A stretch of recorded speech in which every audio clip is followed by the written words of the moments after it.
Welcome to YOUCANIC. Today here on YOUCANIC we're going to go over where you would add brake fluid to a 2012 Toyota Camry. On this 2012 Toyota Camry, your brake fluid reservoir is right here. On most vehicles, the brake fluid reservoir is right here on the firewall, is what they call that, the back here, but right on the driver's side, the left side of the vehicle, right? So you've got a line here that'll say the max, and there is another line down here that will say the minimum. You want to make sure that you are, well, we want to keep it at the max, but you want to make sure that you keep it in that operating range, because if you get air in your system, then your brakes won't function properly.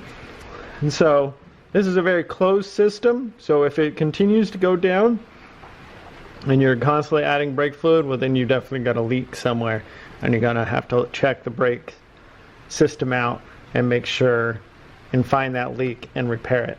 Otherwise, you're gonna continue to have problems. But if you change the brakes, so this is gonna go down generally when your brakes are getting worn, and if it doesn't,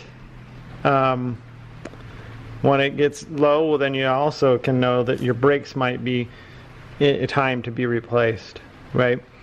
But if we need to add fluid to keep you going so that your brakes don't lock up, or so that your brakes will function properly, all you got to do is just pop this top off.